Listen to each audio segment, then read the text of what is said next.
Well, I'm going to start today by doing something that I know you don't want me to do.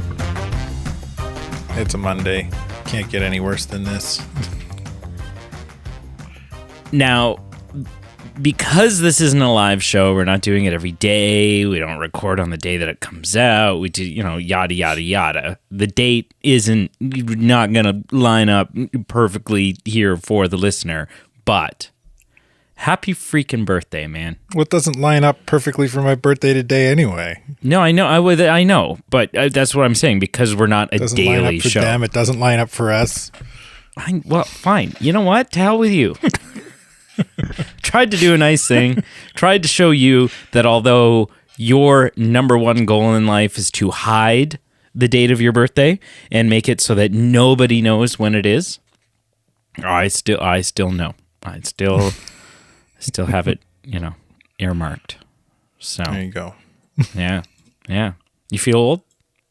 No, I was thinking about it over the weekend though. I was like, I'm 39, so not quite 40 next year. And 40 is kind That's of crazy. It gets the rep of being like, once you're 40, you're over the hill. Yeah. And it hit me over the weekend that the likely reason people do that is because at that point, for half of your life, you've been an adult officially. Right. Yeah.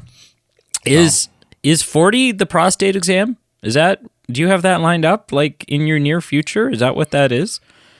No, I don't. Is it 40, 40, 45? A healthy prostate's a healthy guy, so I guess I should probably book that. Yeah. Turn yourself into a candy apple and... Yeah.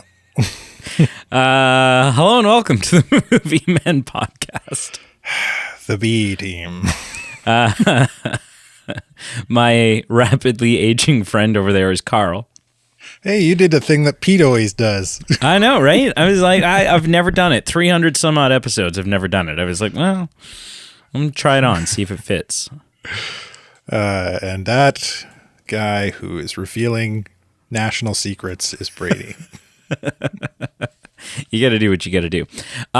Listen, this is our news show. We're here to talk about some news, but I want to talk about something first that is, I guess technically news, but it's not movie news, but it's still like entertainment news in the world of things that you and I are into and interested in. Man, I spent like the last 3 or 4 days. This is like the season of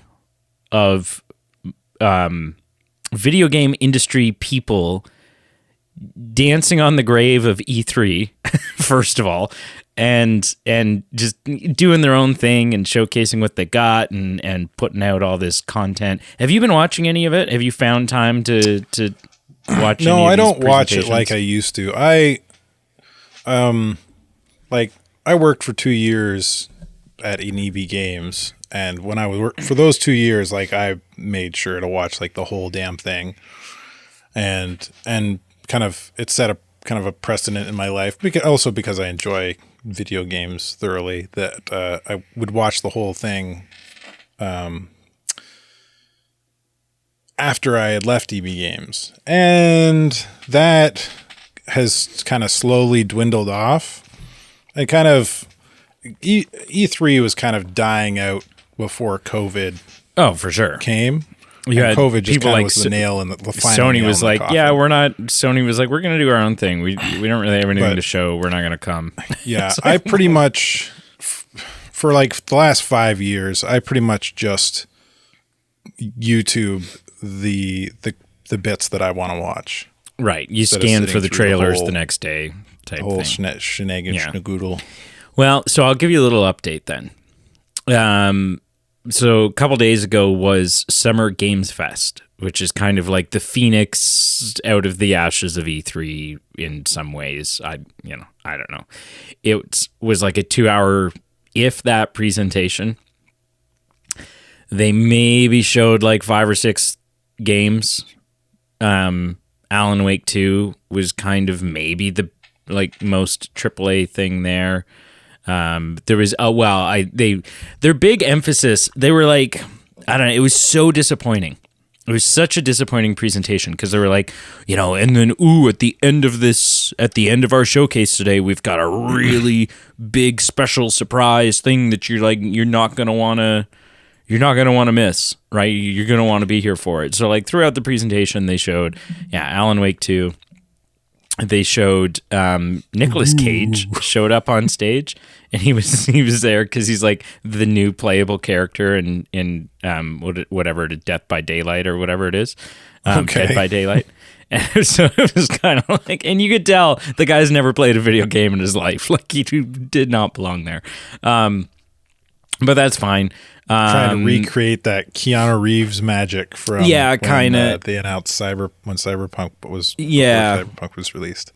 So that happened. They had trying to hype up the new Mortal Kombat, which is not Mortal Kombat 12, but it's Mortal Kombat 1 because we're rebooting and we don't know how to count and whatever it is. And and then we're sitting there and I'm watching it with a coworker. And because we're supposed to be working, and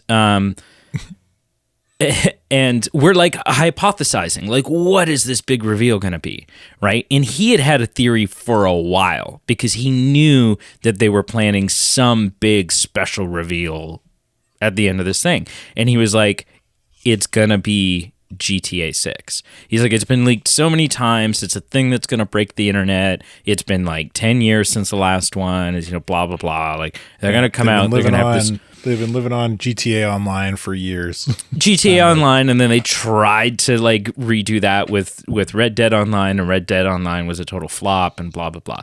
And so we're like, oh yeah, like maybe that's what that'll be. I kind of thought like, oh, maybe they'll break the internet and finally be like, hey, and the new Splinter Cell comes out in 2 months.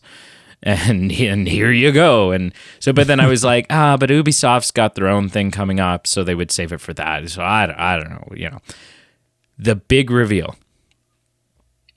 was a freaking trailer for the new Final Fantasy.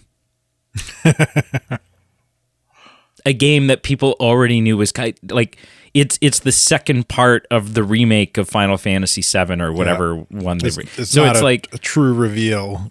No, it wasn't a reveal at all. What the word means. It wasn't a reveal at all. It was garbage. So then yesterday, it's like Marvel going, we're making another Marvel movie. Yeah, woo.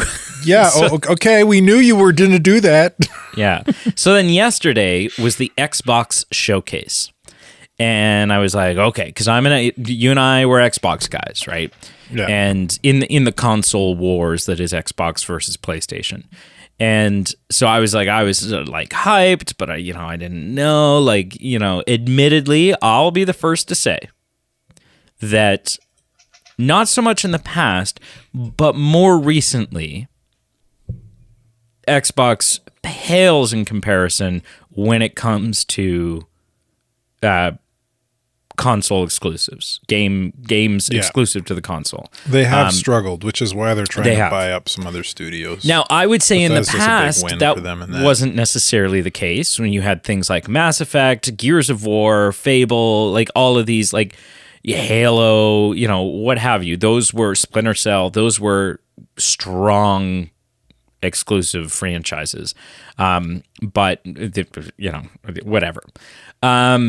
Man, Xbox Showcase was incredible yesterday because it was like a 2-hour presentation. And I would say out of those 2 hours, maybe 20 minutes was like a presenter on the stage.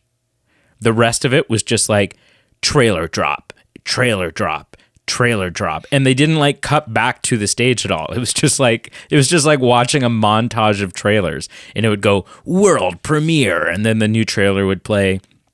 And then after, I would say, half of the trailers, definitely after all of the Xbox Studio ones, after a couple of the Bethesda ones, they all said like available to play day one on Game Pass. So yesterday was just about Xbox selling Game Pass memberships. But I think they yeah. whether it was the new Fable trailer, which is like they've taken it in an entirely different direction, new studio doing the new Fable, blah, blah, blah. But that looked really good. A new Star Wars game, Star Wars Outlaws, which is like you're not a Jedi, you're like a smuggler or something. It looks like it could be sort of the spiritual successor to what 1313 was supposed to be, maybe. Kind of built off the bones of what they had created for that. But so that all looked awesome. Obviously, you had a big presentation for the new upcoming Starfield game that everyone's all hyped about. Sea of Thieves expansion, which I was like, I don't know. Sea of Thieves never really hit for me. Sea of Thieves Monkey Island. They're bringing Monkey Island back, and they're doing it as a Sea of Thieves thing. So that's a cool crossover. Yeah, so that was a lot of fun. City Skylines 2, Microsoft Flight Simulator 2024, an all new game. This time including like story missions and career modes. So like in the trailer, it was showing like you can be a fire rescue thing. You can be an air ambulance helicopter. You can be a plane with drones attached to it that's like out there filming tornadoes and doing scientific research. You can be a hot air balloon dude. You can be like it was just this like onslaught of like, hey, we made this wicked awesome game that looks incredible and feels incredible and lets you fly around. But aside from flying around, we didn't really give you a lot of meat. Now we're taking that and we're building on it, and we're creating a game for you to work through and play. So that was yesterday. That was incredible. It was a lot of fun, and I'm leaving like 100 games out in all of that. And then I just paused. It's actually live right now. Is the Ubisoft Forward presentation, and I assume they're saving the best for last because I watched about half an hour of it, and it was like, oh, there's like a Just Dance thing. They've announced a new Prince of Persia game. They showed a little bit of footage from that. So that was that's kind of hype. That'll get some people excited. There was some new looked like a PUBG style type game that was like game as a service type, I don't know, Ubisoft's crap, where they're like, and here's our year 1 content, here's our year 2 content, and buy into this membership and do, and no one in the crowd is cheering. Everyone's just like, oh, great. Like more ways of money sucking. But there was nothing there about like Assassin's Creed yet or anything like that. But it was painful watching because they kept bringing people out on stage, and you could tell in the script that they had put together that there were moments that they had pre-baked into to pause for clapping or pause for the laughter or pause for what, and this room is dead. Like nobody's, and they're just like, you can just watch this guy's like confidence level tanking. Yeah. Well, and that's part of that will probably be because the people in the room are industry professionals who play games as well. That's why they're in the industry they're in. But it takes a lot more for them to get hyped. And that kind of showcase sounds like a traditional E3 showcase where you have run-of-the-mill fans who don't work in the industry who you can feed into that kind of audience hype by doing that kind of thing. And they're the ones that will get hyped and create that uproar. The industry people, they're harder to get excited in that way. Because like the one guy was like, they know what you're selling. Worked on this project, blah, blah, blah. And then he name drops. He's like, Far Cry 3 Blood Dragon. And then there's like crickets. And he's like, okay. And like he was kind of, I don't know, he was kind of actually letting it show that he was like, wow, this is really awkward. And I can't wait to get off of this stage. Anyways, So that's just a little, that's what my last couple of days off have been. Yeah, getting hyped about some games. Still, I mean, excited that we got Fable. Still sitting here reeling, waiting for a new Splinter Cell. I mean, Ubisoft has done nothing if not tease Sam Fisher relentlessly over the past 10 years. Well, yeah, injecting him into other properties of Rainbow Six Siege and Ghost Recon. Yeah, injecting him into other properties, and then like there was a modern you're keeping day. our palates wet here, but give us like we're sick of drinking water. Give us the main course. Yeah, there was I don't know if it was Isn't even Origins. an appetizer.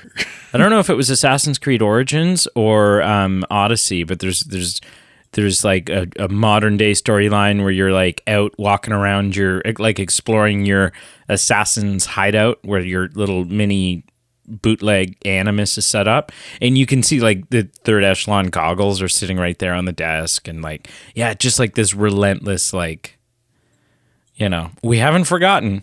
Yeah.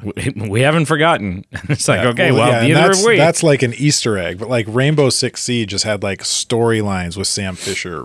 He was in that. He was in Ghost Recon. Wildlands or Breakpoint or something had him show up in Breakpoint. Yeah. Actually, and Wildlands too, I think. Yeah. All right, so let's dive into today's news. Movie people aren't here to listen to video games. This isn't a video. What are you doing, Brady? You just wasted 15 minutes of people's time. They're sitting in their chairs, or they're doing their work, and they're like, just get on with it. I don't care about video games. Tell me about the news of movie world. Tell me what's happening with The Flash. That's your segue. Okay, so, yeah. So as we alluded to last week, and Carl just kind of alluded to now, it was reported, it came out from the Direct that The Flash 2 already has a script, that a script was written for The Flash 2. The movie that hasn't come out yet. Which is that's not uncommon for like a superhero franchise kind of thing like this. What does make it a little like, is two things. One, obviously, is all of the controversy and hubbub surrounding Ezra Miller. So that's number one. Number two, the other thing that makes it kind of strange is we're still kind of in this limbo period of who is sticking around in the new James Gunn universe and who isn't. Yeah, because it's not as clear cut as we originally thought. Right. It's so confusing. It's so confusing. So there's a couple of things worth mentioning here. Number one is just because there's a script doesn't mean it's going to be turned into a movie. Right? You can have a script and that's all fine and dandy, but that's, until the movie's in theaters, you don't have a movie. People would argue, well, until the film's shoot, once the film's shooting, well, tell that to the Batgirl movie, right? Like that thing was finished, and tell that to the unreleased Fantastic Four film. Yeah. So that's number one. Number two is this movie, The Flash, that's coming out next month, end of this month. Beginning of next month. We're like weeks away. Yeah. Weeks away. It started filming in early 2021. Before June 16th, this week. Before the Ezra Miller stuff happened, for the most part. I think there may have been one incident prior to filming, but it certainly wasn't the onslaught that is now.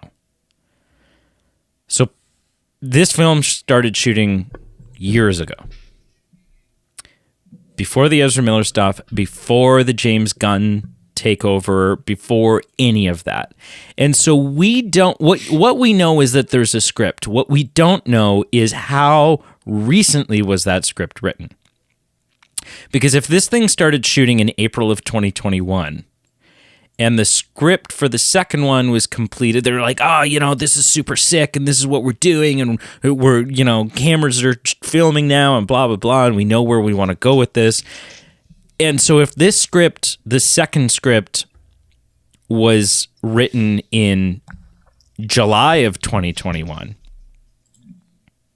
and it just so happens that we're only finding out about it now, that's entirely plausible. And it also gives credence to the idea that we're not going to see The Flash 2. Right? Like there is a script, great. There's a script for a lot of things. It doesn't mean we're going to get it. I don't think we're going to get it. Yeah. I don't think this film's happening. Even if we get a Flash 2 with that title, it won't be Ezra. It's more than likely it will be drastically different than the original script. Like, because James Gunn took over in November. Yep. As head of DC's animated or cinematic universe. It's highly likely, like the chances are extremely good that this script was written before James Gunn sat down. Yeah, I'd bet a hot dog on it. Yeah. And so that being said, this is kicking off James Gunn's universe. James Gunn and they've said unashamedly that this does connect to their new universe. Yeah, they're using this Flashpoint rebuilt to restart the DC universe. It's the connective tissue. Yeah, but between the old and the new. Yeah, that doesn't mean that the Flash 2 script is going to happen. And again, if it does, James Gunn's going to take a hacksaw, machete, and chainsaw to it, and then glue it back together with a bunch of other stuff. It's going to look much different than whatever the script is currently. There's no way. There is no way that Ezra Miller... just because James Gunn is a smart guy, I believe. And it's possible. Anything is possible. It is possible that they would keep Ezra Miller around. However, I will tell you this. If they do, and it wouldn't matter who's coming back, and because I say this all the time, I hark on people all the time who say stuff like this, and I think this is a little bit different, and I do genuinely, because I believe most of the time when people say this, they don't mean it. I do mean this. This film was shot before all the Ezra Miller crap. And so you can't hold that against the film. And you can't hold it against James Gunn or this new regime at Warner Brothers, because this whole Ezra Miller thing is something that the new leadership at Warner Brothers inherited. They inherited this problem. This isn't their problem. It's the old Warner Brothers problem where Ezra started showing up in the news and Warner Brothers policy was, well, we're just not going to say anything about it. We're just going to sweep that under the rug, and which only served to enable Ezra. Like, Ezra was never put in check. He was never put in place. If they announce after this film that there's a new Flash movie coming out 3 years from now, 2.5 years from now, we've already started working on it behind the scenes, super secret, blah, blah, blah. We're fast tracking this new film. And Ezra Miller's our Flash. I will not go see it. I won't. Really? I won't. It doesn't matter who. It doesn't matter who's in it. Doesn't matter on the basis of his conduct in real life. On the basis of that, so if they make that announcement 6 years from now, and Ezra has taken some accountability, has taken responsibility, and has faced the consequences of their actions, and has done the necessary work, because I love a comeback story as much as the next guy, right? And I hope for Ezra Miller that there is a comeback. Maybe even as the Flash 7-8 years from now. But if they announce tomorrow that we're fast tracking with Ezra Miller, and Ezra Miller has yet to face any of the consequences that are coming as a result of their actions, then not in an against Ezra Miller thing will I boycott this film. I will boycott this film because what it will show to me is that Warner Brothers still has their heads up their asses. That Warner Brothers... Not only... So what you're saying is you will do it on the basis that not only has Ezra Miller potentially not dealt with the consequences and met the consequences of his actions, but neither is Warner Brothers. But Warner Brother is turning a blind eye to it as well. Mm-hmm. Yeah. At which point I will not support that. That makes film. some sense. Yeah. Yeah. Because for me, I'm, and it's less of a I love a comeback story and more of a I am an individual that believes everybody deserves a path to redemption. So yes. I would be in a very similar seat to you. I wouldn't watch it if it comes out a year or two from now, but the article you linked to me that we're referring to for this, there's a comment there that says Gunn and Safran, who we keep, every time we talk about the new DC universe, we always leave Safran out of the conversation. Well, it's Gunn's universe. Yeah, because Gunn is the creative guy in all of this. Well, and he's the more recognizable name. Yeah, and James Gunn kind of came out and said himself, like someone was asking, like, what's the comparison between the job that you and Peter Safran do versus Kevin Feige? Like, are you guys just the Kevin Feige? And they said, well, the difference is that that James Gunn is responsible for the story, is responsible for the narrative moving forward, and what's going to happen narratively. Peter Safran is responsible for all of the logistical paperwork, businessman, bureaucratic split the stuff. in two to lighten the load. Yeah, and they said somehow, and we don't know how, Kevin Feige does both of those roles. He's like he does both. But anyway, back to my original thing. The article says that Gunn and Safran have said that in their conversations with Ezra Miller, that he's fully committed to recovery. So, like, recovery takes time. Like, a year or two for, like, what he's kind of going through and has done, that seems like a rush. So, yeah, 5-6 years from now, if there's a Flash 2, Ezra Miller's the Flash, I'm down. Like, Robert Downey Jr. was, like, an alcoholic, no good Nick. And he's a cocaine guy. Yeah. Like, everybody deserves a path to redemption. Even, what's his name? Kang. Jonathan Majors. Jonathan Majors. I had his name in my head earlier in this conversation. Like, if it turns out that judge and jury say he's innocent, I'm up. Let him continue to be Kang. If he's guilty and then he does his time and he serves his sentence and he does everything that the courts deem him to need to do. Yeah. I still think there's a path to redemption for him to be an actor again. I mean, he's not going to be Kang because Marvel will have long moved on once he's served all that. But can't wait for that. Let him act again. Yeah, for sure. Anyway, I don't. Yeah, all that being said, as well, I would be just as happy if Ezra Miller was never Flash again. I know you're not. I don't think he's a Flash. Bad actor, but I don't like him as the Flash. Yeah.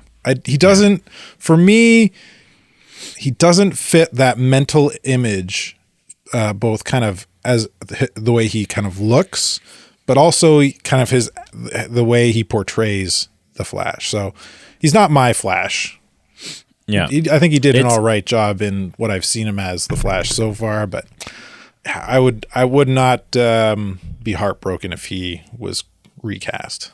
There's someone I watch online a lot who talks about who is a big Ezra Miller Flash fan, but is completely on the same page as me when it comes to like, but Ezra is done. Like you can't have him as a Flash again, at least not for a very long time with, you know, all the fixings that need to be done. Yeah, I would say minimum 5 years if he does the work. Yeah, but one of the things that he often, one of the things that people have hated on Ezra Miller for as the Flash is his running stance.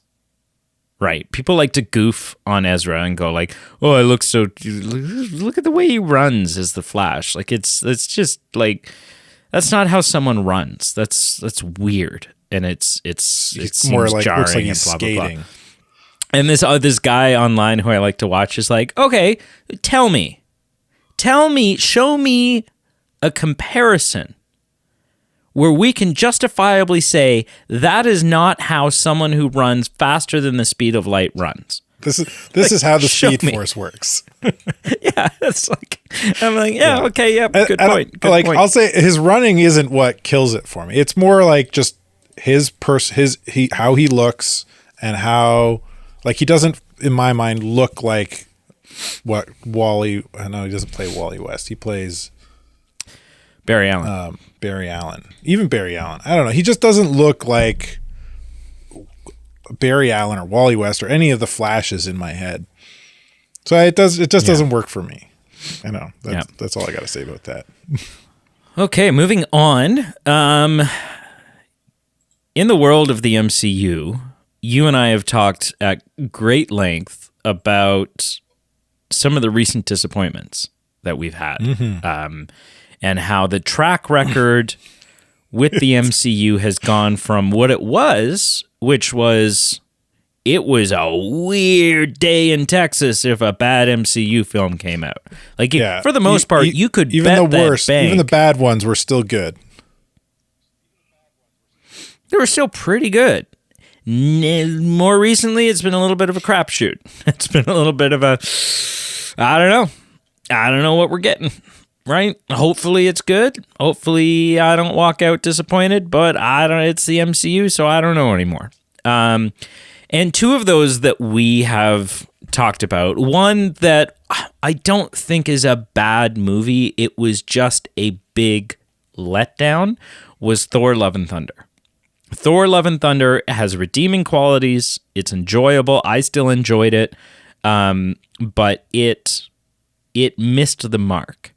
And we've said because it got too goofy. It lost the balance that existed so perfectly in Thor Ragnarok between humor and super serious stuff. And because I just recently rewatched Thor Ragnarok.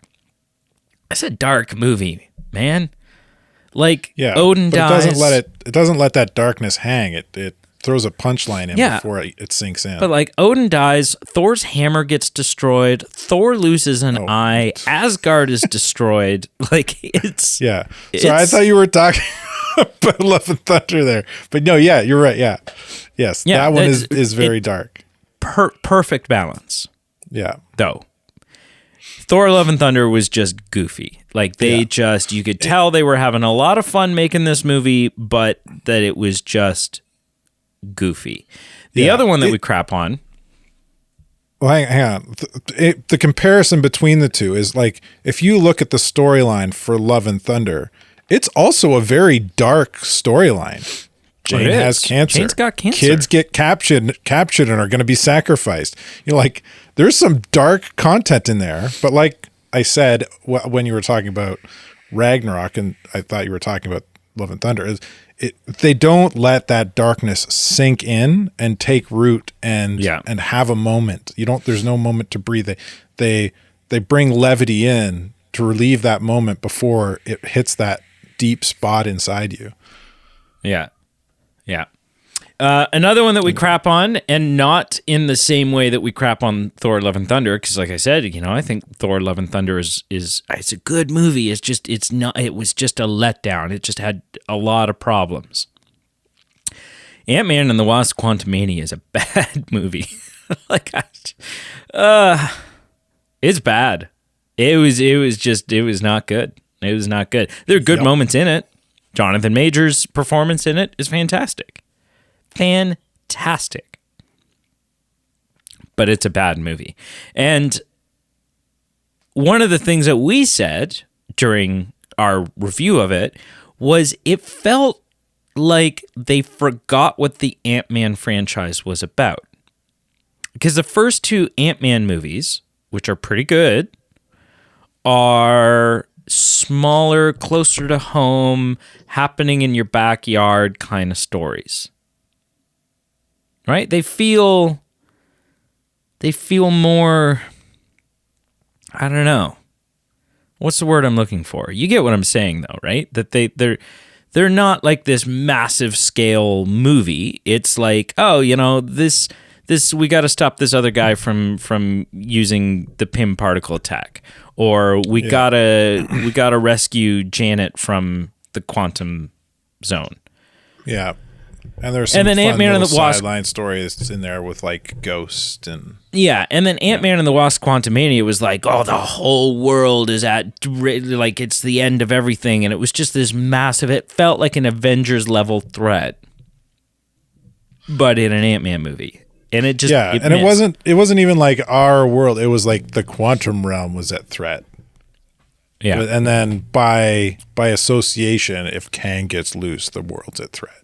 Then the world, and someone who agrees with not only those two movies being an issue, but also kind of agrees with the reasoning that we've laid out in the past is Thor himself, Chris Hemsworth, in two separate interviews. He kind of craps on both of these films, starting with Thor: Love and Thunder. He says, it just got too goofy. It got too silly. He says, we had a lot of fun making it, but I think we lost sight of... Yeah. I cringe and laugh the equally story at we're it, supposed to he tell. said. Yeah.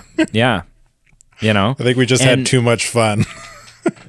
We just had too much fun, right? That it was over the top, goofy, and that Thor's kind of lost, like through that, Thor's kind of lost his being able to be taken seriously aspect. Also, talking about Ant-Man and the Wasp: Quantumania, he said, and this is so on point. He says, the MCU veteran explains, since the MCU has been dealing with world-ending stories for so many movies now, that the story for an Ant-Man movie has to be a bit more personal and grounded. That's the trick. You have to separate all those stories. The moment it's like, the world is in danger, the entire universe, it's like, so it was in the last 24 films. It's become a bit more it has to become a bit more personal and grounded, which is what the first two movies were.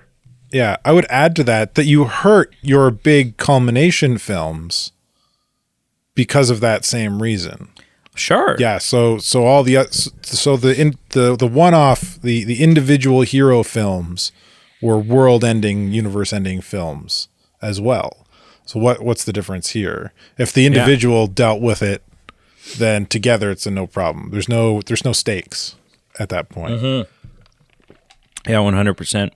I'm relieved to hear Chris Hemsworth saying this.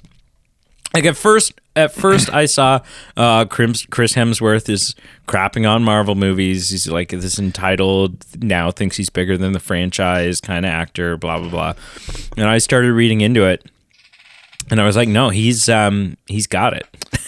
Well, he does it in a very tactful way here too. Like he's calling out those two movies for what they are, but at the same time, he's not making an arse of himself or the MCU by doing so.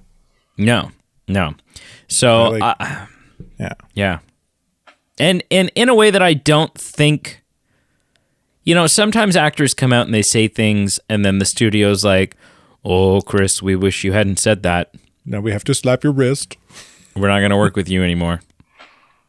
I don't see these as being those types of comments. No. I don't think he's, if there is a future for Thor in the MCU, if there's a Thor 5, or I think we're all assuming that Thor's going to show up in Kang Dynasty, and probably Secret Wars. I don't think this hurts those possibilities at all. Yeah. Cool. Ahsoka. Oh boy.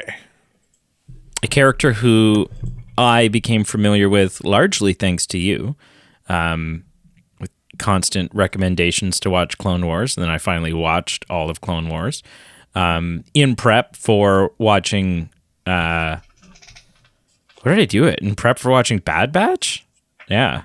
Yep. It was like the weirdest. It was like, I'm going to watch this amazing show so that I can prepare for this big steaming pile of dog shit. Okay, cool. So Ahsoka, very beloved character from some of the Star Wars animated features, who is now made several appearances in the live action Mandalorian verse and is getting her own show, as we saw a trailer for a couple months ago now. But you and I both fanboyed over this trailer. That was a good trailer. Yeah. And it wasn't just ooh, this is heir to the Empire. It wasn't just when she said that. I mean, that made us all pee a little. But but it was still, outside of that, it's just a fantastic trailer. And looks like, essentially, just a live-action sequel series to Rebels. Because you've got all those characters from Rebels that we've only ever seen in animated form that are now coming over into live action. Well, the question's been up in the air for a little while now. Great, it's coming, it looks amazing, but when is it coming? Well, we now know that the series will premiere on Disney Plus on August 23rd of 2023. So mark your calendar. Both the listener and you, Carl, because that's, that'll be the week that our Ahsoka series. Yeah, we might have to delay that. Why? Where are you going to be? Well, I'll have. No, you're going to be on I'll be vacation. Yeah, okay. Well, whatever. What is August 23rd? Yeah, I'll get us. We'll probably be able to do letting everybody else in on our insider secrets. I'll probably be able to do that the first episode, but the next episode I'll be away, and then we'll have to do a back-to-back. That's fine. That's fine. We'll just yeah. Then we'll be back on track. I'll get us. Don't worry, know what everybody. I'll do? We got you covered. You know what I'll do? I will just We'll hear it I will email Kathleen Kennedy, and I will get us 2-week early access to all the episodes. She's on the way out the door. Email someone else. No, she still knows the passwords though, right? Exactly. That's the one reason why this may work is because what does she care? She's like, oh yeah, sure, it's a small internet movie podcast. Here you go. Here's the whole show. Here's the show. Yeah. Here you go. Here's the script. Here's the script for the upcoming Rey film. Go for it. Have at her. Man. Yeah, okay, I'm going to send that email. It's never going to happen.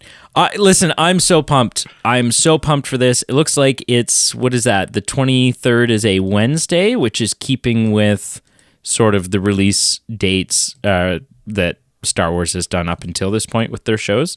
So that makes sense. What I don't see in this article is two things. Number one, how many episodes is it going to be? How long are they going to be? And how long are they going to be? Because if you could criticize Star Wars, live action Star Wars Disney Plus shows for anything, I mean, you can criticize them for a lot of things in some cases. But one of those things is, one week you get, hey, the new episode's out. It's 27 minutes long. Okay. Last week's was an hour and 10. Okay. And then next week's is 41 minutes long. Like, it does not make any sense to me how they've done this. It's frustrating. It's annoying. As a viewer, it makes me, I mean, I get excited whenever I click on it. I'm like, oh, we got an hour-long episode today. Sick. Like, they've actually given us an adult-sized candy bar of an episode. But then I'm so disappointed that I feel gypped. You feel cheated when you click on it and you're like, it's 27 minutes this week. Okay. I'll just watch this real quick and then wait another week for more. Like, why? Like, why? It seems like poor writing and storytelling to me, but, It's neither here nor there. How excited are you? I'm very excited. On to the length of the show, though. Like, I agree. Like, we're talking Star Wars here. People are going to sit through an hour show. Make it an hour. Use that time to your benefit and to the story's benefit. But yeah, I'm excited for this. I still have a lot of faith in Dave Filoni and what he's doing, and I just, I hope Kathleen Kennedy doesn't mess it up. I definitely place a lot of blame on her for where Star Wars is at, both on the screen and on the small screen. Yeah, small. So anyway, I'm excited for it. It's a character I've fallen in love with. She's definitely like one of my favorite Star Wars characters right now. So, right, yeah. It's just fantastic, and it'll be interesting to see. I hope in this show that we get some real hard callbacks to Clone Wars, and to whether it's we could see, like, remember the flashbacks they did in Obi-Wan? I think we'll get some of that. I think it's gonna probably focus more on what happened in Rebels, though. Or probably both, like maybe an equal portion of both. Yeah, because I mean, then there's even, like, we don't know much about this show, and it's not like I'm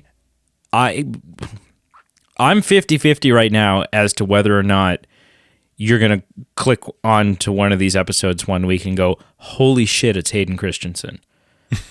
It's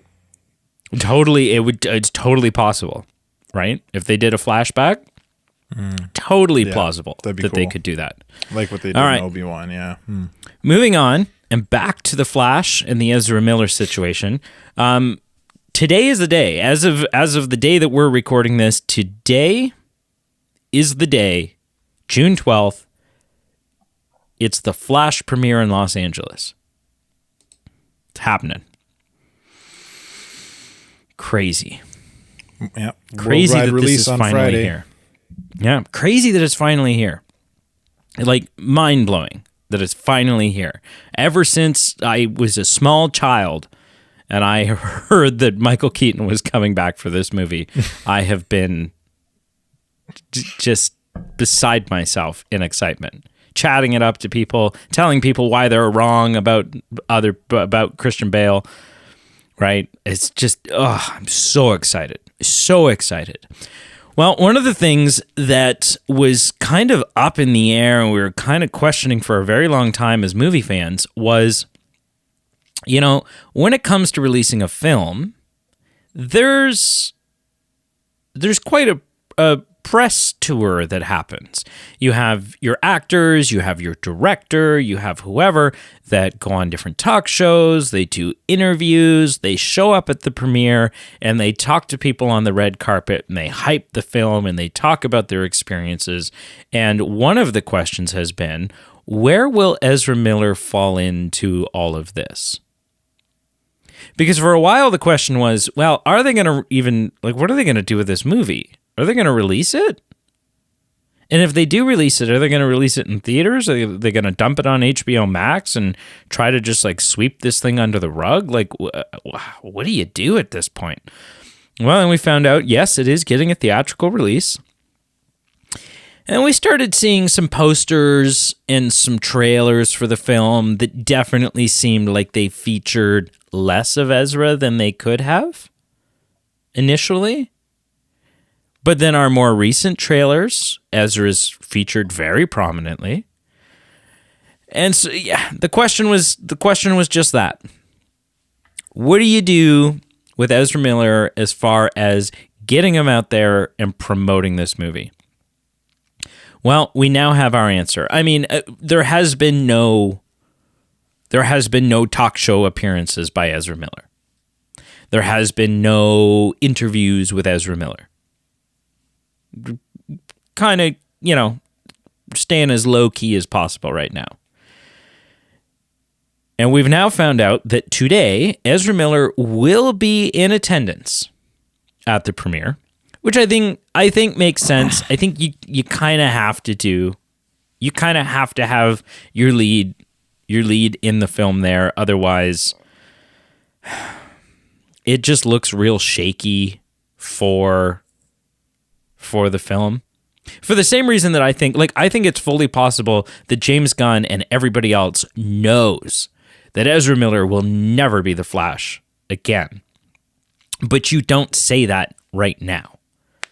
What you say right now is, we're just kind of, people ask like, oh, is Ezra Miller going to be the Flash again? And your diplomatic, proper response, good PR response is... He's the Flash for now. Well, no, you just say like Ezra's committed to working on recovery and blah, blah, blah, and that's where the focus is. Because if you come out and you say Ezra Miller will never be the Flash again, even if that is the truth behind the scenes, if you come out and you say Ezra Miller will never be the Flash again, well, it hurts this film. Yeah. Because then people are going, well, why am I going to go see this? Yeah. All the quotes in this article you linked me about this sound just like that. Yeah. Like they don't they may have been words that came out of Ezra's mouth in some variation. But more than likely it's just some studio PR guy. Yeah, it's written by the studio. This is what you tell people. Mhm. Yep. So we found out that although Ezra will be at the premiere today, Ezra essentially has a gag order from the studio, right? That you are going to be there, but you are not to stop and talk to anyone on the red carpet. You are not to do any interviews. You're to keep your head down and keep walking, and that's the way this is going to work. And this doesn't surprise me.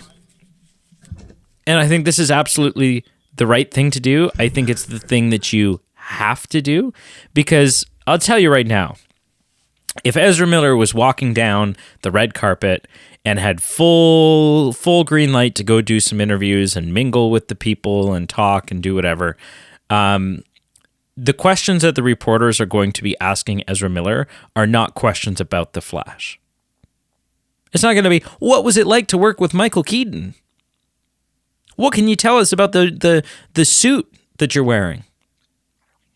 What did you do in preparation for this role? No, it's going to be, so, what are your thoughts on beating people up? How do you feel about breaking into houses and stealing alcohol? That is what these questions are going to be, and it's going to take this premiere. It's going to take all of the hype surrounding this film at the premiere, and it's going to spin it in a way that Warner Brothers does not want it spun. And so, in my opinion, not only was this the right thing to do, it was really kind of the only thing to do. Carl, you hear all this. You hear Ezra Miller is going to be at the premiere. Not allowed to talk. I've given my thoughts on why and what would happen if he was allowed to talk. What are your thoughts? You can't let him say anything. You can't. And I think this coming to light is indicative of Ezra Miller's current mental health. Or else you would let him talk. And you and I both know a couple people who have some mental health issues. And when those issues kind of flare up, or the meds kind of wear off, or they stop taking them, or whatever the case is, they can say some pretty weird stuff. Yep. And you can't, I mean, I think this is definitely the studio kind of playing defense, or actually, no, it'd be more playing offense. They're getting ahead of a situation to make sure that Ezra doesn't say something damning that will hurt the film and hurt their profit margin. But also, I think there's a kindness in it as well to help save Ezra from himself. So, I don't know. Yeah. That's my thoughts on it.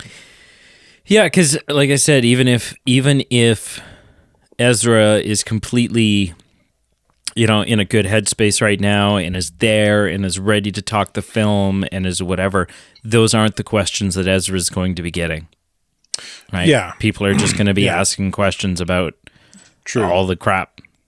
But I think if he were in a fine and as good as you can get mental health situation, you wouldn't gag order him, because he wouldn't field those questions. He'd be like, I'm not going to talk about that. Let's talk about the film. Yeah. Like he would have the conscience of mind to not do that. Like we don't know where his mental health is at, right? So you're keeping him from talking about that situation, but also he could walk up to a reporter potentially and say anything. Sure. Right? Yeah. You don't know what, even if the reporter doesn't bring that up and wants to talk about the film, Ezra could talk about something crazy or bring that topic up himself. Yeah. I think the other thing is, like, it'd be interesting to like watch the red carpet and see who's walking with Ezra.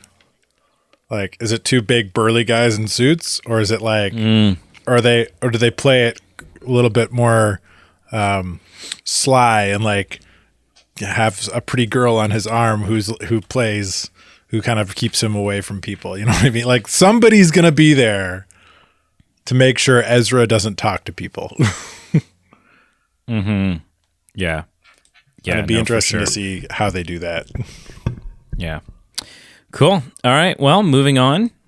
Just maybe last week or the week before, we talked about a potential Zelda movie. That kind of seemed like the next logical place for Nintendo to go. Yeah. After the Super Mario Brothers movie, kind of, just very nonchalantly, no big deal, became the second highest grossing animated film of all time. No big deal. Just another day at the office. Small blip on the radar. Yeah, no, just whatever. Yeah, take it in strife. Yeah, it kind of now seems like that's becoming more of a reality than we thought it might have been even last week. And that a deal to get this thing happening is very nearing completion between Nintendo and then Universal / Illumination. Illumination obviously then would be the studio handling the animation side of things. Yeah, I mean, my thoughts on this are very similar to what they were before, in that I've never played a Zelda game. I know. Get mad at me all you want. So I don't have any like personal stake in them doing it. I'm certainly less excited for them doing that than I would be, like a Smash Bros. Movie or something like that. I also still,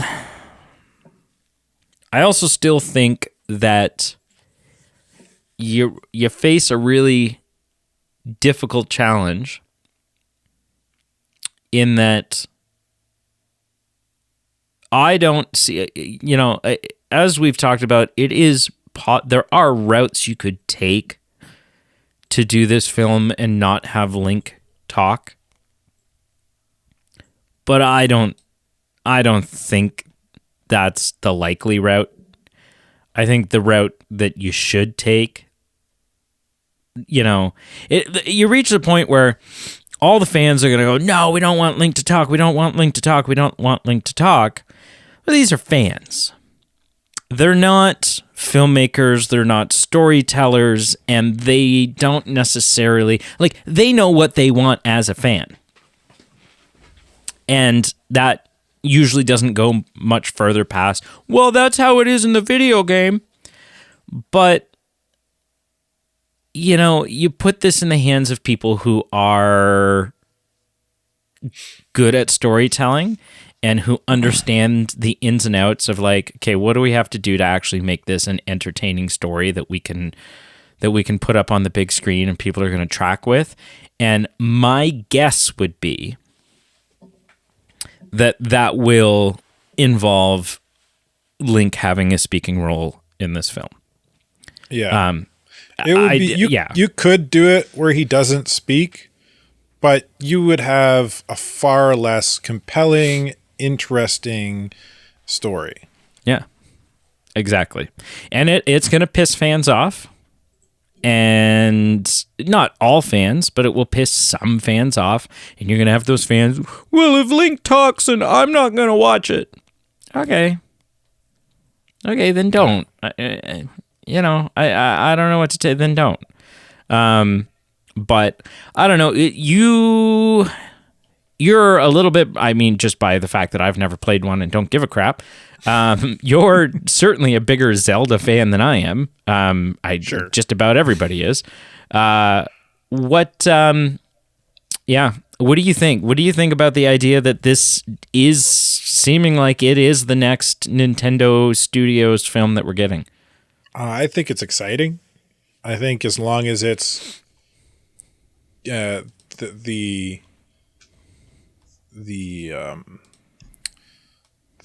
long as the film gives the IP the respect it kind of has garnered, to respects the fans, it the way that Mario did, is going to do fine. Also, as long as they don't hire what's his face that screwed up Seth Rogen. Seth Rogen, yeah. Keep Seth him far Rogen's away playing from it. Link. Yeah. As Can long, you imagine? I remember when we talked about how when we found out Chris Pratt was going to voice Mario. Mm-hmm. And the first trailer came out and it's he doesn't sound like you've got the original voice actor in the film. Why aren't you just using him? There was a lot of kind of, I don't know, this doesn't seem right. But, Chris Pratt, did his research, likely had long conversations with that original voice actor and made something amazing. Right? He made it work. And You don't hear anybody complaining about Chris Pratt as Mario. No. You hear people complaining about who played Donkey Kong. But that's because that guy didn't give a crap.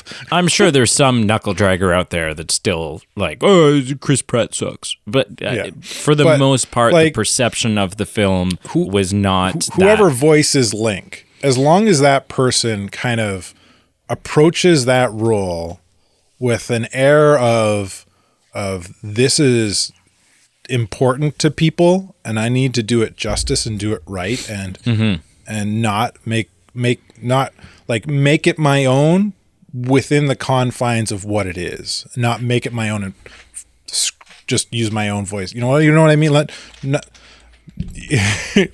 Give it some respect. It'll be fine. People, you're gonna have some people as it's being made who, like us with Mario, are gonna be like, I don't know, But then when they see it, when it all comes together, they're gonna love it, as long as it's given the respect it deserves. So correct me if I'm wrong, but in most like depictions of Link in Zelda games, Link's a younger guy, right? He's like 18, 19, 20. There are in a couple game, one of the big ones, the Ocarina of Time. That's like one of the biggest, most kind of well-loved in the franchise. You start out as like a young kind of teenage Link, but then because there's some time travel shenanigans that happen in that game, you do become like an older teen, young adult Link at the end. Okay, but still not like, we're not talking about a 45-year-old hero. No. No. So I like, we're talking about, depending on kind of what like iteration of Link, and they'll probably do their own iteration. Oh, for sure. I would say you're looking at a Link that's no older than 20, maybe 23, 24. I wouldn't go any older than that. I don't know how old he is in the most recent games. I mean, quick Google search. The reason I ask is if what they decide to do is get someone like, you could have had just about anyone voice Mario, where they chose to go with some name draw, right? They were like, wow, we're gonna go. Okay, I don't want to know. We're gonna go with 125 in the most recent game. Okay, well, see, that's just stupid. But maybe he's like Grogu. Maybe. Where was I going with this? Oh, they decided to get Chris Pratt, right? They decided to put and Jack Black and Seth Rogen and whoever else. They decided to put names in the film that are actors, are well-known Hollywood actors are going to get some pull because of who's in it. Yeah. I'm making a prediction right now. And it's not a prediction I feel confident about. I'm not like, oh, this is definitely going to happen. Like, just watch it, and it's just, here we go. This is totally what it's going to be. But I won't be surprised if Link is voiced by someone like Tom Holland. Yeah. So here, this is better. So in Breath of the Wild, which was not the most recent Zelda game, but the one prior to it, he's 17. And I guess, spoiler alert for those that want to play it but haven't, I guess he falls into some kind of slumber at the end of the other one or the beginning of this one, and it's 100 years long, which is why he's 117. So okay, but he still seems like he's 17. Yeah, so he's still technically 17, but 100 years has passed, and he's been in cryostasis or some weird. Yeah, they Walt Disney'd him. Yeah, yeah.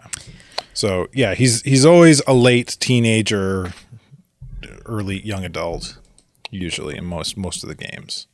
Yes. Yeah. Okay, cool. Yeah, Tom Holland. That's my pick. Yep. Yeah, a young actor. I think you could even grab a teen actor that's even younger than Tom Holland. I think it'd be fine. Yep. All right. Final topic. A topic that's near and dear to my heart, anyways. The Batman. The Batman was a film that I was very excited for. The morons in the internet were like, "Yeah, but it's the Twilight guy. There's a guy from Twilight. He's going to ruin it." And he didn't ruin it because he is the guy from Twilight, but he is the guy from many other projects in which he's fantastic in. And I quite liked him as Batman. I liked him in the film, The Batman. You and I showed it to you for the first time back at Christmas, and you were like, "Oh, hot damn."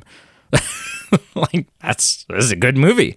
And so one of the questions has been, where is the Batman 2? When is it coming? What are the story details going to be? Who's going to be the villain? Right? We got a little kind of tease of the Joker in the first Batman.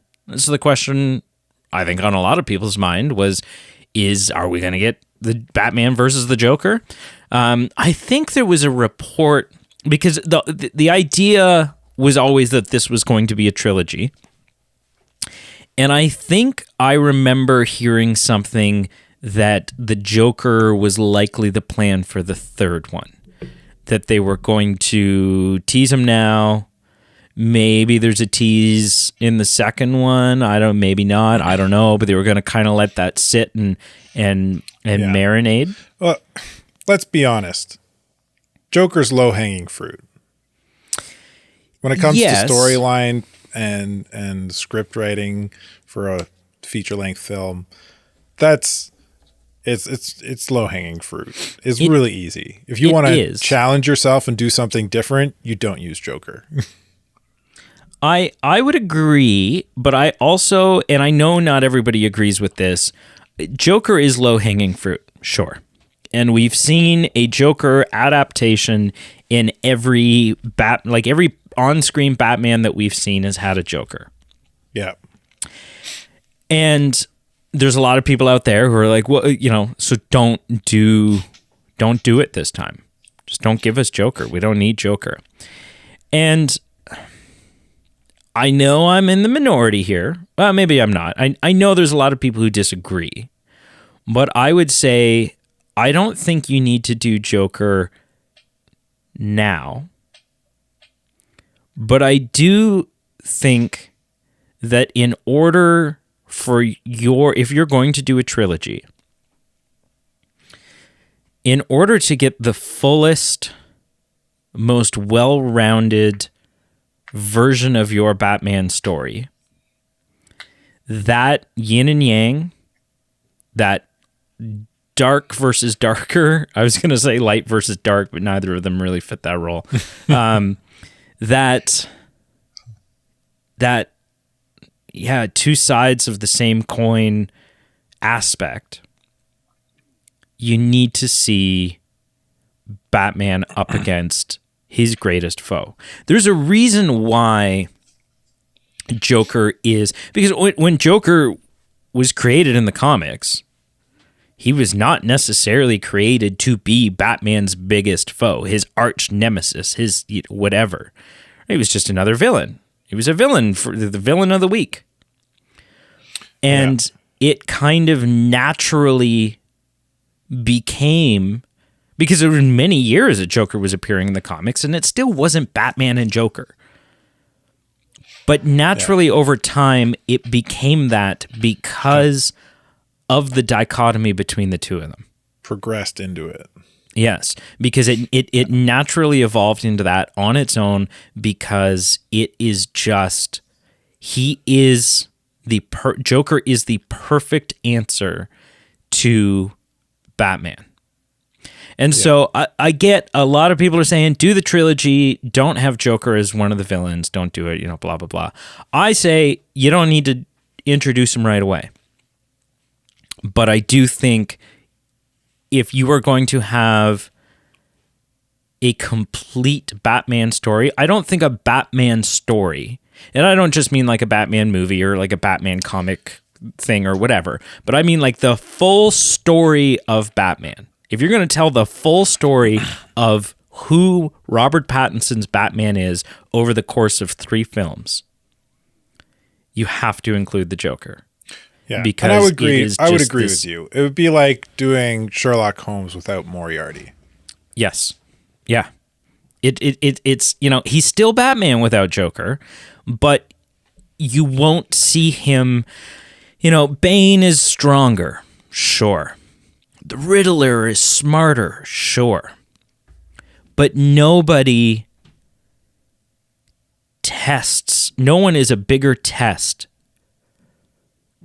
to who Batman is and Batman's mission and Batman's goal to not kill and whatever it is than the Joker. Yeah. Nobody pushes him more psychologically and in terms of his own personal beliefs. Yeah. So all of that, we haven't even introduced the news story here. So Joker, what the hell? It's looking like it's going to be... add one more thing before we move off the Joker here. I agree with all what you're saying. I think if that you make the Joker kind of more appealing and more menacing if you make him part of the third act as well. Oh yeah. Right, like we build up to him. We've been teased in the first Batman film. If they do a little bit more than just tease him at the end in the second film, like he kind of, there are signs of him doing things in the background. Yeah, but he's not the main focus. It's just like little pickup things, little Easter eggs and little tidbits here and there, something in the Batcave, something on the street, somebody talking about it, some gangsters talking about how the Joker's causing XYZ problems for their boss. But you don't actually see him, right? You just hear about it. You kind of build that up to that crescendo. But yeah, anyway. Well, I'll tell you what you do. You end the second movie with Gotham PD radio chatter that there's been a riot at Arkham and the Joker's escaped. Yeah, but I think you got to sprinkle some of it throughout the film. Sure, because if you just do the radio chatter, then you're just doing what you did in the first film. And I think you need to do it just a little bit more in the second to really kind of hype it up. You know what I mean? Yeah. But the one thing that is clear is that in this universe that Matt Reeves has created for Batman, any villain that you're going to have in the second one needs to be pretty grounded, right? Because it is a more grounded, realistic universe that we're dealing with here. Obviously, that excludes people like Clayface. So you can't do Clayface. And if you tried to do Clayface in a grounded way, it would be too much of a divergence from the character of Clayface that you might as well just not do Clayface. A lot of people were talking about Mr. Freeze. And I do think there is, if you focused heavily on like the science and, the whatever else, I do think that could be really good. But definitely on the list of characters that you could do in a super grounded way is Two-Face. And it looks like that is what we're getting. Now, some people are going to moan and groan, and I kind of did a little bit when I heard this, only because I was like, but we've already had him twice. Yeah. We've already had him twice. Right? Aaron Eckhart played him most recently, and before that was Tommy Lee Jones, after Billy D. Williams got slighted on the role. Having said that, it'll be interesting to see a new take on him. And I am okay, not that it's up to me or matters, but I'm okay with the idea of them doing, I think Two-Face fits this universe. And it looks like the casting choices are down to 2 people to fill the role. Now, 2 people, as far as we know, there's a very good chance that it was narrowed down to one of these people 2 months ago. And that's just a behind the scenes thing that, we just simply don't know about yet. But these 2 people are Josh Hartnett, who I have looked up because I was not familiar with the name right away. Really? Yeah. What do you know him from? Okay. Lucky number 11. What do you know him from? Lucky number 7. Lucky number 11. I own it. This is such an amazing film. Oh, it actually is Slevin. I thought you were just having a stroke. No. Lucky number 11. Yeah. From when you and Pete were doing the movie 7, I thought you guys were mispronouncing the title of that film. Oh, really? Yeah, I was like listening to it, and I was just like, I started writing you guys a Facebook message, be like, dude, you guys are pronouncing it wrong. What the heck's the matter with you? That's not what happens. This is what. And then I realized it's a completely different film. That's funny. But no, okay, he's awesome. He's a great actor. He's in Pearl Harbor. Yeah. Sin City. Okay. He's Black Hawk Down. Okay. All right. So this is a name you're familiar with. He's awesome. I really like him. So he's my favorite role of him is in Lucky Number 11. He's it's so good. All right. So he's choice number one. If you want to get to know him, I recommend that film. The second name that is appearing on this list is Joel Edgerton, who, if you're not familiar, this one I did know. This one I didn't have to, he plays our young in the prequels and the Obi-Wan series, so on and so forth. He is Uncle Owen. Cousin Owen. Stepbrother Owen. Well, yeah, he's still, in Obi-Wan, he's Uncle Owen. Yeah. Because we got Luke back. Yeah. But yeah, stepbrother, sorry, my dad bought your mom, Owen. Yeah. It's still so weird. But yeah, he's Uncle Owen. It's probably his most going back through the list here, probably his most recognizable role as far as like pop culture goes, would be Uncle Owen. I really like him. And so he would be my choice. Two-Face? Yeah. Only because I don't know the other guy. Well, only because I don't know the other guy. If it's down between these two. So I've seen them stuff they're both in, and I would go with Josh Hartnett over. Okay. I'll have to. I got to take your word for it, right? I would do it. I'd do it for two reasons. One, I think he could pull the job over. Do a better job of portraying the role.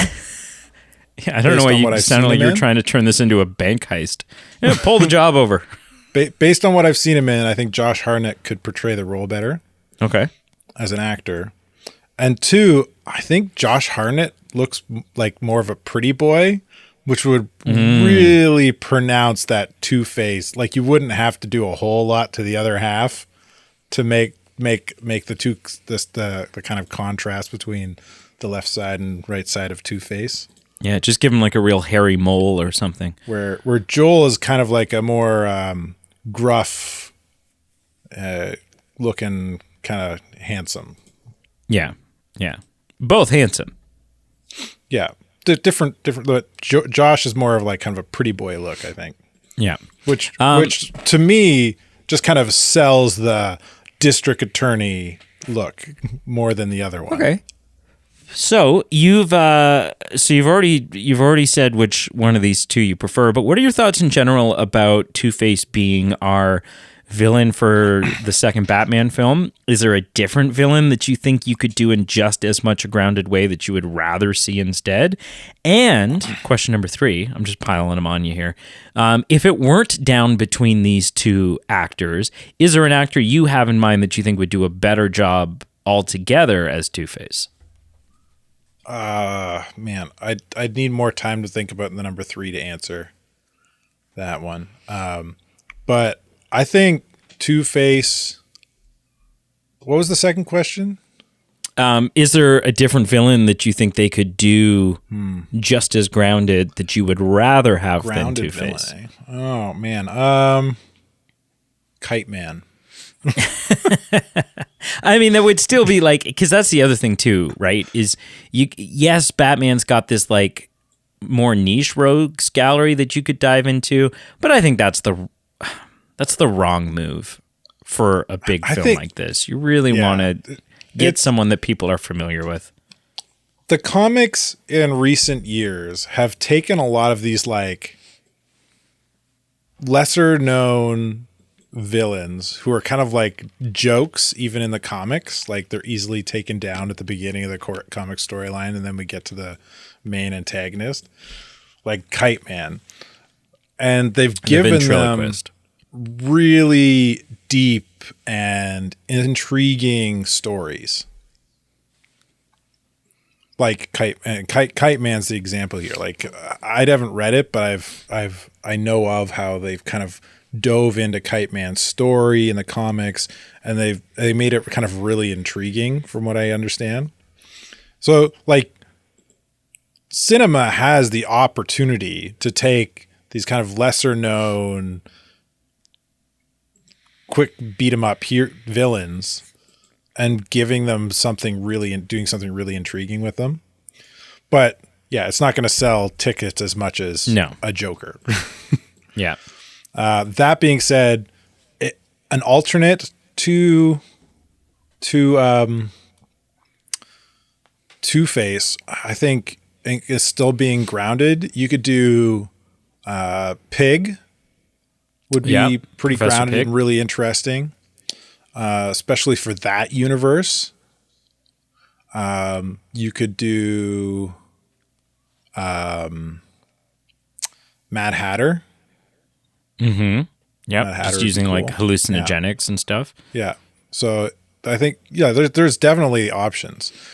Two-Face, I think it's a fine choice. Like, we've seen him twice, but he's never been like The main antagonist in Zack Snyder's. No, not Zack Snyder. Sorry, Christopher Nolan's.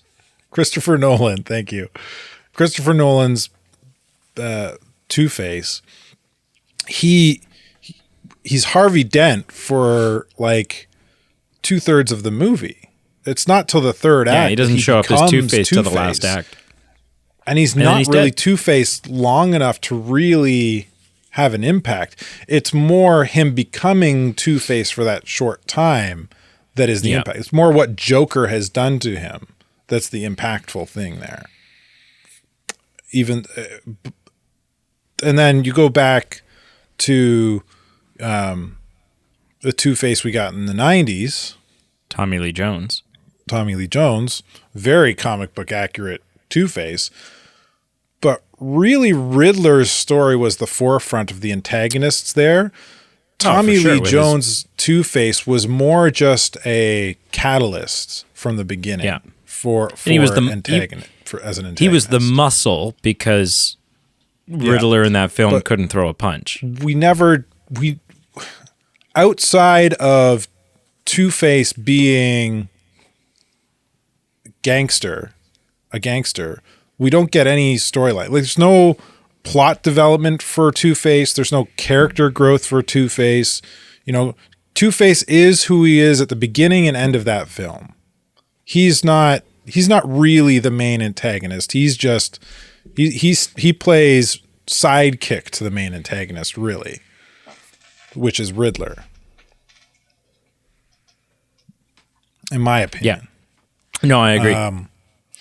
So we haven't really, even though we've seen him twice, we haven't really dove into who Two-Face is and why, like, outside of Christopher Nolan's, how he became the way he is and why he's flips the coin, and you know what I mean? Right. Like, there's a lot of meat left on the bone still. Yes, exactly. That's the point I'm getting to. There's lots of story to be told there. And it's really good story to be told as well. So yeah, I think it's a fine choice for a main antagonist from beginning to end. Cool. No, I would agree. I think ultimately I was on board. I had some reservations, but honestly, I think you have turned me even more. I don't have any reservations of it. Yeah. Cool. Yeah. All right. That's the news. That's all. That's it. Thank you so much for listening. Make sure you check out our Facebook, Instagram, and Twitter, all listed below. Our Patreon page is a great way to support the show for as little as $1 a month. That's like nothing. It's nothing.